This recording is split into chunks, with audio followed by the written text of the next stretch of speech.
bwemba mwetegereza obulungi omusajja oyo mbale nagamba omukyala oyo, abantu bangi bali mu busibe ninga tebamanyi kati oyo musumba era nabbi era yita nabbi era asomesa era asumba abantu bangi. Kati olwokuba nti abantu baagadde okuwulira bye baagala, iyo levo kwe tutuuse nti abantu mutuula wansi w'omuntu omuweereza ng'asibye n'enviiri nga siddeemu si mukazi.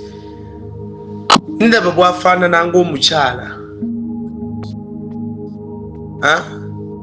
Kambabulye Katonda affe ali principle. Ekireetera omwoyo omutukuvu okutuula mu mibiri gyaffe, bannyabo ne bassebo mwenna abampuliriza, kwe kugikkakkanya amalala gano gagende, obusirusiru n'obugwagwa buveewo. Kubanga Bayibuli egamba nti omukyala toyambalanga kyani kya musajja, n'omusajja toyambalanga kya mukyala. Bwe kibanga Bayibuli bwegamba, ng'ate musumba wamwe bw'ati afaanana bw'ati yabasomesa. Ebintu bibi ebyaddala bibi. Mukama atusaasirire ddala. So mbegayiridde bannyabo ne bassebo, ssaamu ekitiibwa omuweereza wa Mukama ayimiridde mu bulamu bwo, naye sooka ozuule mutuufu, kubanga ogenda tomera ekikonwa, ogenda tomera embwa, ogenda tomera omusota ogugenda okutwala mu geyeena. Tubagamba mbeere beegendereza. Ono nabbi asibye enviiri, simanya Prophet Lovi. Sitaani ebimu ku byakola, ebintu ebimu ku byakola bye bino, addira abantu bano bannabbi abo biyita bannabbi. Kyakola kye kino, abaddira n'abakwata, n'addira erinnya lye nti ye nabbi gundi, n'amugamba ngenda kwongerako erinnya bwe riti.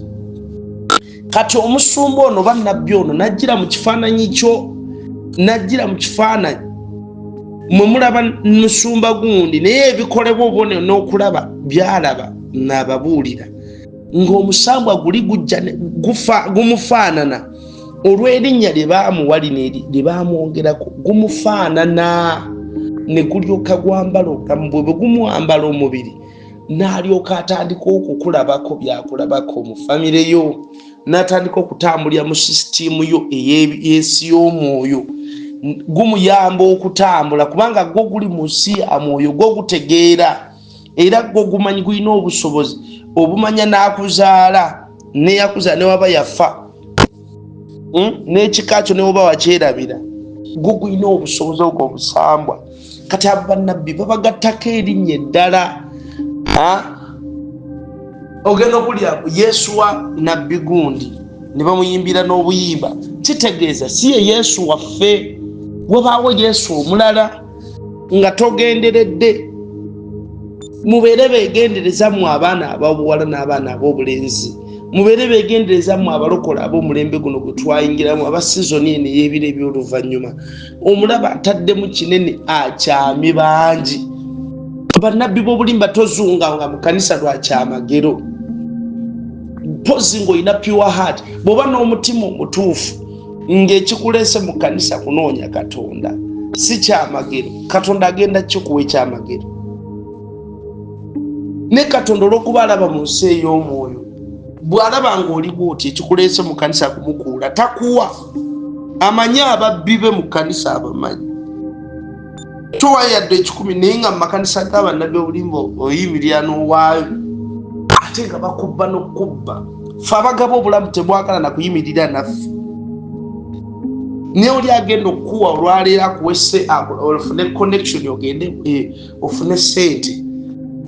Buche ku makya sente zo zennyini zikwettire emmotoka gy'oguze. Nina omusajja yali asabira mu kanisa eno ya nabbi wa wano kumpi. Ekyabawo kyekyo, bamuwa emmotoka ne bamuwa obukwakkulizo. Ye kennyini nabbi yamugamba, n'amuwa obukwakkulizo n'amugamba nti togezanga n'okola ensobi.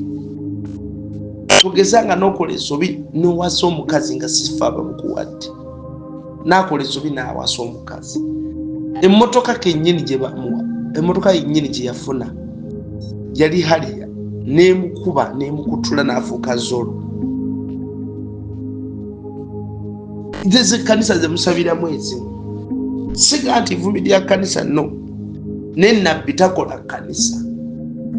Nabbi takola kanisa, bantu mmwe muwulire, nabbi takola kanisa. Takola kanisa. Omusumba yalina okubeera mu kanisa, omubulizi w'enjiri yagenda n'ayigga. Mukama balina omukisa mikwano, mbagala nnyo. Tambuza akatambi.